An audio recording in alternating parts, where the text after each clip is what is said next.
Welcome back to the channel, everyone. Hope you're doing well. Kind of sad times at the moment. Obviously the Prime Minister's just announced a lockdown happening on Thursday. Yeah, got an email from Centurion saying, you know, all the races are cancelled, and, you know, shout goes out to everyone who's been organising that, all the race directors down to the people who are helping out, and everyone who's been training as well. It's a real shame, really sad. I don't follow races all over the UK, but, you know, they're sort of a bit more local to me, and yeah, very sad. So, you know, CV19 is a threat to all of us, and for me now. So yeah, sad times. But anyway, we can only remain positive. We've got to get through it. You know, just stick to, my opinion, for what it's worth, is just stick to the rules. And you know, this thing will be organised efficiently. It will go away, hopefully, you know, once they get the vaccines going and all that. So we just have to be really patient, guys, and just, you know, just relax and just, you know, try and, if we can, stick to the rules. Anyway, moving on from that. Exciting times. I am about to start my training block for the Arc 100, as you well know. As of Monday, we're off. So I've had a pretty hit and miss week, just trying to get back into it after the A100, and it's been really tough. Issues in my groin, I twisted my ankle, didn't do very well because I've just been trying out these new shoes. Didn't twist it too badly, but yeah, wasn't great. I've done a couple of runs, you know, left a day in between, and I did a heavy workout on my legs, which absolutely crucified them. Not clever at all. So today was a nice little outing as well. So yeah, hasn't been a great week getting back into it. But anyway, here we go. So what I'm going to do is just cover off, really start at the very beginning. We haven't got plenty of time. I'm sure you haven't got loads and loads of time to watch these videos, so I have to be kind of quite quick. Don't go on too much because I can go on. There's so much detail you can add to these videos, so I just want to sort of get into it and see how we go. So who am I? What do I do? My kind of runner profile is I have a good base. I run about 40 to 50 miles a week on average. Obviously we peak towards higher level to 60 to 70 miles, but rarely do I do less than 30 miles a week. So I've got a very good base. Okay, that's very important to know. I'm 47 years old, so my recovery is nowhere near as good as it used to be. A few aches and pains here and there, so yeah, that makes it a little bit harder. But also I've got the experience because I've done 4 100 milers, and I've done plenty of other 50s and marathons and things like that. So I've got good experience when I'm running. My last race was the A100, as you know, so check that out if you want to have a look back on that. But so I'm feeling pretty fit at the moment. I've got a good level of fitness. I want to train probably about 8 to 10 hours a week. That's about as much as I can give it until we get closer to the race. Might be able to get up to sort of 10 or 12 hours. 5 days is a maximum I can really fit in. I like to have my rest days, and within those rest days do something else. But yeah, 5 days, 6 days, bit of a push, but you know, it's a stress on the family. I've got 3 kids, etc. So, and obviously my lovely wife, so I have to look after that, and busy times at work. So yeah, I run on trails. I live in the Surrey Hills, so I'm lucky to have, you know, not a lot of elevation, but a lot more than some people who live in Suffolk or Norfolk, for example. But I'm always running on trails. I run at night. When I finish work, I run in the evening, so I've always got my headlamp on, especially now it's got dark. And I don't do early morning running. I just don't do that. I'd like to be able to try and do that occasionally, but I can't. So doing a double run in a week, you know, on a day is not something I really want to try and do. I did try and do that once, but didn't really get into it. So that's kind of my runner's profile. So this is quite an advanced training plan, but you can definitely learn, even if you're a beginner or intermediate or whatever you are, learn to see how things are done, and you can just tailor-made them for your plans. Everything's very bespoke. It's got to be an individual. You can get a plan off the internet, but yeah, this is definitely individual to me. So just be careful if you do think about following it. You know, it's not specifically for you, it's for me. So Arc of 100 is on the 29th of January, so we've got 3 months. So 3 months of training, so I've got plenty of time to get nice and fit. So I'm not worried about my time. So kind of goals during the whole block, I kind of thought about them and what I want to get out of it. It's not just a case of being fit and doing well at the Arc. It's, you know, during the whole process, what I want to kind of achieve so I can set some milestones. I want to basically stay positive. That's the main thing. I get this kind of I don't know if you've ever had it before, but I get this kind of blues, sort of sat, get quite depressed. Probably nearer the time, you get quite tired, you get quite run down. Maybe that's just a natural thing, and I definitely want to try and avoid that as much as possible. I want to go out and run. I want to enjoy my workouts. So there's obviously going to be ups and downs. So yeah, got to remember that. But I just want to try and remain as positive as possible, and that means maybe talking to some more people, some more fellow runners, going out with some people rather than just doing it on your own all the time. Talking to my coach. I am going to have a coach, but I'm going to talk about that in another vlog. And that's one of the things to remain positive. I want to eat better. I have quite a good diet. I'm just a normal balanced diet, but I'd like to just specifically eat a bit better. I'd also like to sleep better. I get to about 7 hours sleep a night, because by the time you've done all this, done everything else, you want to chill out for an hour in the evening and just sit back and relax. So yeah, I get to bed about 11, which really is a bit too late for me because I've got to get up at 6:30 for work and stuff. So I like to sleep a bit better. I want to obviously remain injury free. That's so important. My last kind of 2.5 month block, I didn't get injured. Obviously you get stress pains, and there are things happening. It's not perfect. Don't think my legs work perfectly. I get problems in my knees and stuff like that, but I do know how to manage it. What I don't want is an injury which stops me from running for a whole week. That's what I don't want to get.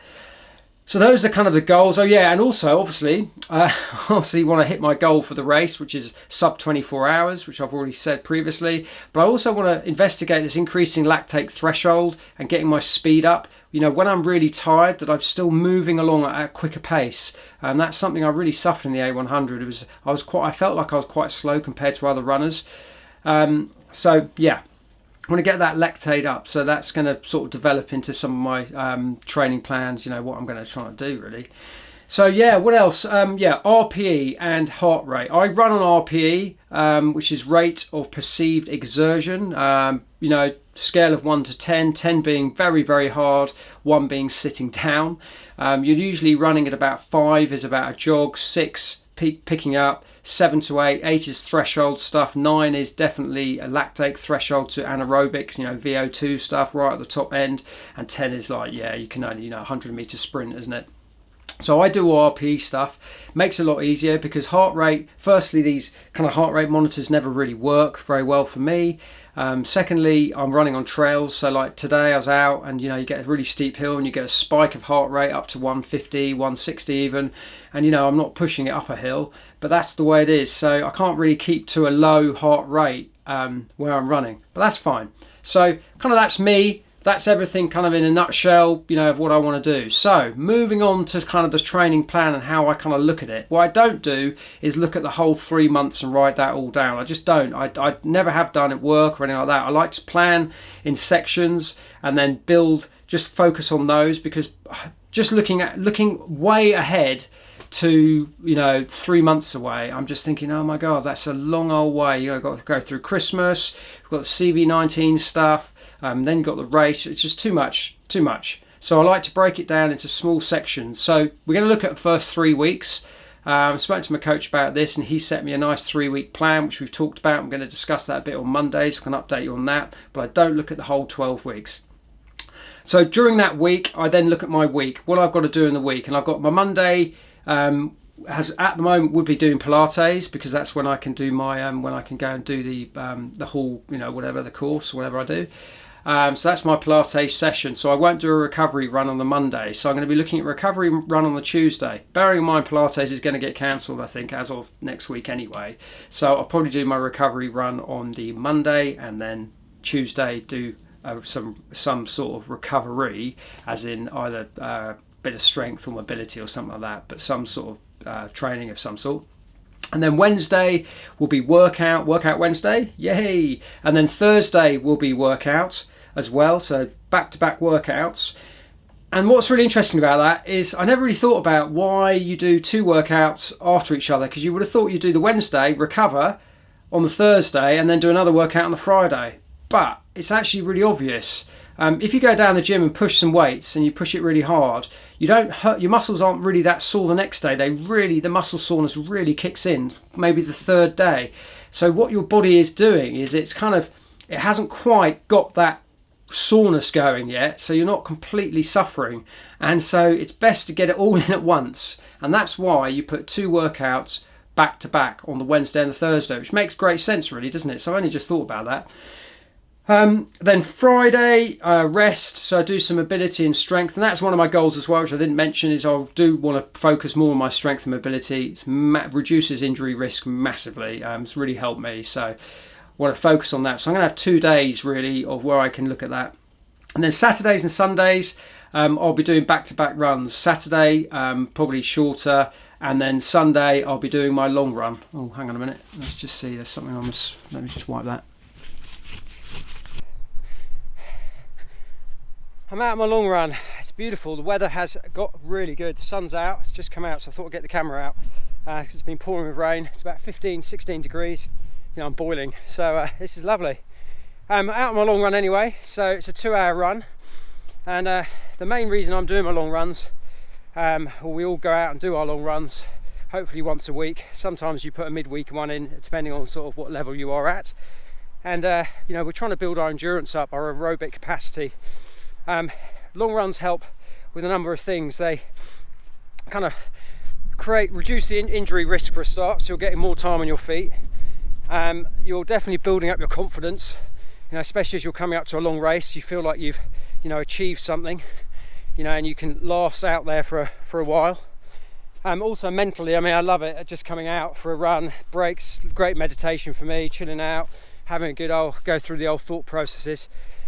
But also what you've got inside your body, and you'll hear me talk about loads about these as we go on with all my training vlogs, are you've got your twitch fibers, your muscle twitch fibers, and there's 3 different fibers. Today we're talking about, or recruiting, this slow twitch one, and that basically doesn't need or doesn't create any force in your body. Your fast twitch is like for sprinting. You have an intermediate one which is kind of mid-range, and then a slow one for running, you know, and slower movements. So they don't use that much energy, which is good. So that's why when we're doing long runs, we're using our slow twitch fibers, and that's what we're trying to build up, the aerobic capacity of those, because when they run out of energy, they then start to recruit your other fibers, and the fast twitch and intermediate twitch, they sap up all your energy, and that's when you end up falling apart. So we're working on that as well. And then finally, really, you know, you're building up your heart muscle, you're getting your heart muscle nice and strong, you know, it's pumping away. So, you know, the benefit of a long run is probably the most important run, I think, of the week. You know, if you're going to not do any running at all that week for whatever reason, go out and do your long run. So yeah, we all have different capabilities, different abilities. So your long run might be, you know, shorter than 2 hours, but for me, 2 hours and above, you know, I won't go much further than sort of 5 or 6 hours when I'm training. But anyway, there we go, that's my long run. I'll just clean that up a bit. Yeah, so that's the long run done. So looking at the next 3 weeks, we're going to focus on VO2 max, we're going to focus on threshold training, advanced threshold, and really test the stress of the body. What we're trying to do is get the body to adapt to stress. So you obviously, if you're looking at your training and you're just doing, you know, easy runs all the time, that's great, and you'll build your endurance up, but what you won't get is, you know, a good performance, and this is what we're looking for. Some people want to run for, I get that, and they want to finish and complete the event, and there's nothing wrong with that at all, fantastic.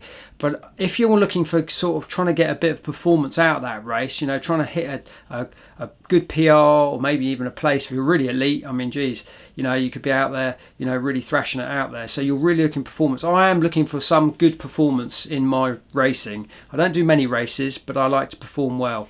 So this is why I then, you know, go into this sort of detail with all my training.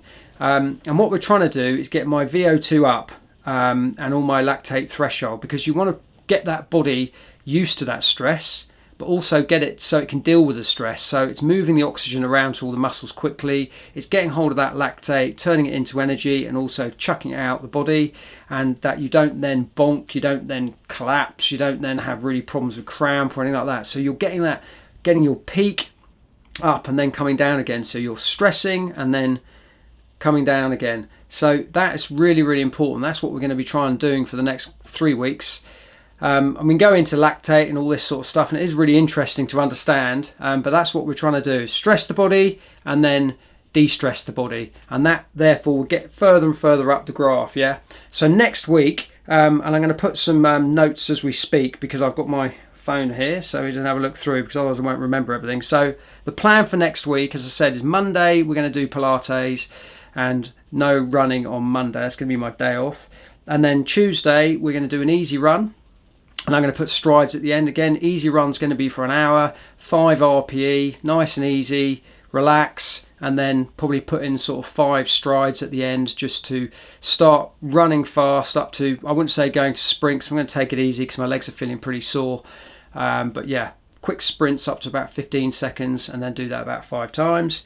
And then we got some workouts coming on. So these workouts are pretty cool. The first one, I need to do it on the flat, so we can see, we get a bit more of a, when it's all loaded up, we can see what my performance is and how I increase on my performance. I'd love to have access to a track. I'm not a part of a running club. I wish I was now, but I'm not, so I can't get on a track. But there is a park I know which is quite flat, so I'm going to go and do that. But I don't really want many hills, so going to go to the park and do this workout on the Wednesday. On the Thursday workout, I'm actually going to go and do it on the hills. So this one is 6 by 400 meter intervals. Okay, so, and when I do one of those, do run for 400 meters and then rest for 1 minute, and then repeat that 6 times, and then have a rest, and then repeat that again. So we're going to be doing 2 sets of intervals. Okay, and then on the Thursday we're going to be doing a fartlek session, where again we're going to high intensity. We're going to do 10 1-minute peaks. So run really hard at 8 RPE for 1 minute, spike it, come back down and rest for 1 minute, and then again, and just keep repeating that. Probably actually rest for 2 minutes, I think it is. And then Friday is going to be rest, because I'm going to be feeling it for the 2 workouts. So that's quite nice. So I can have a day off running on the Friday, probably do some mobility stuff. I've got this new plan. I'm thinking about doing more body weight stuff rather than lifting all these weights. But I'm going to see how I do with that. So I'll be able to share some of that with you guys. That's pretty good as well. Something new, quite exciting. And then Saturday and Sunday, I'm a back-to-back. So we're going to do back-to-back runs. On the Saturday, I'm going to do a 15k, nice and easy. And on the Sunday, I'm going to initially do a 2-hour long run. Now, within the 2-hour long run, what we are going to do is these little spikes, little pickups they're called, and that will just run quite fast for 30 seconds every 10 to 15 minutes. So nice easy pace, and then pick it up. I mean, I'm going to be on hills anyway, so I'm going to have a bit of that, but the idea is to, again, just to stress that body to keep it going. And yeah, it's going to be good. So we're getting right into the training straight away. One thing I've got to be really mindful of is not getting injured early on. So even though it is 8 RPE, which is quite hard, I'm going to take it easy. You know, I don't want to overdo it, and I don't want to, you know, I've got 3 weeks of this now, and I don't really want to, get injured. So there we go. There's my training. That's the start of it. Really excited to hit the Arc 100. I'm really, fingers crossed that it all goes well. Fingers crossed for CV19, you know, and that we all stay safe. So if you've subscribed, thank you so much. Please subscribe as always. I really would appreciate it. I've got some great things coming up. Leave all your comments. I've had some great comments. I love them all, and I really try and reply to every single one, and I genuinely do reply, so please do. Yeah, and hopefully you're enjoying your running, you're out there training, you're out there not racing, are we? So I can't really say train, race, but we're not racing, but we're learning, and we're going to keep that repeating so we get some good consistency going. So thanks for watching, and you have a good evening. There is a life I lead in this city, hurrying to cut my teeth. I can take what I need to get by, it doesn't make it easy. The other piece of my heart moves slow, somewhere in the great unknown. When I return from the afterglow, will you carry me like I am whole?